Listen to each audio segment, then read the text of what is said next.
নোয়াখালীতে police constable নিয়োগে বিদ্যমান কোটা ও নিয়োগ পদ্ধতি অনুসরণ করে মেধা ও যোগ্যতার মাধ্যমে নিয়োগ পেল ৯১ জন পরীক্ষার্থী।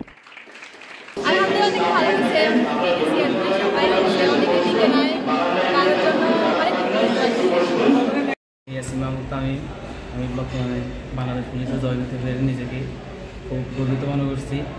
আমি বলতে পারবো যে এখানে কোনো দুর্নীতি হয়নি, আমি লিগেলভাবেই টিকছি, এই জন্য আমি গর্বিত।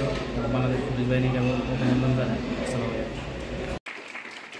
বুধবার রাতে শহীদ মনিরুল হক হলে কৃতকার্য প্রার্থীদের লিখিত, মনস্তাত্ত্বিক ও মৌখিক পরীক্ষার প্রাপ্ত নম্বরের ভিত্তিতে মেধাক্রম অনুযায়ী উত্তীর্ণ প্রার্থীদের নাম করেন মোহাম্মদ আবদুল্লাহ আল ফারুক। এ সময় শতভাগ মেধা ও যোগ্যতার ভিত্তিতে স্বচ্ছতার মাধ্যমে বাংলাদেশ পুলিশে ট্রেনি রিক্রুট কনস্টেবল পদে প্রাথমিকভাবে নিয়োগপ্রাপ্ত হওয়ায় উত্তীর্ণ প্রার্থী এবং তাদের অভিভাবকগণ অনেক আবেগ আপ্লুত হয়ে পড়েন। বাংলাদেশ পুলিশ বাহিনীতে যোগ দিব। এখন নোয়াখালী জেলা পুলিশকে ধন্যবাদ সুস্থভাবে নিয়োগ প্রক্রিয়া চালানোর জন্য। আমরা মেধাবীরা যেন আগামীতেও চান্স পাই। ছোটবেলা থেকে আমার ইচ্ছা যে আমি একজন পুলিশ হব। আজকে আমি সফল হয়েছি, পুলিশ হতে পারছি, আসলে খুব আনন্দ লাগতেছে। আমার ভাতিজা পুলিশ ডিপার্টমেন্টে চাকরি হয়েছে, আমি খুশি আছি, সন্তুষ্ট হয়েছি এবং আমাদের কোনো টাকা পয়সা যায়নি।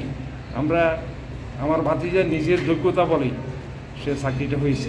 এ বিষয়ে পুলিশ সুপার চূড়ান্তভাবে উত্তীর্ণ পরীক্ষার্থীদের ফুল দিয়ে শুভেচ্ছা ও অভিনন্দন জানান।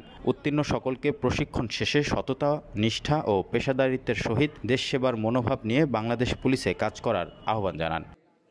একটু আধুনিক পুলিশিং আশা করছি, যাতে করে সমাজের যে জনগণের যে প্রত্যাশা, সে প্রত্যাশা যেন পূরণ হয় তাদের মাধ্যমে। এ সময় টিআরসি নিয়োগ বোর্ডের সদস্য সহ জেলা পুলিশের ঊর্ধ্বতন পুলিশ কর্মকর্তা, প্রার্থী এবং তাদের অভিভাবকগণ উপস্থিত ছিলেন।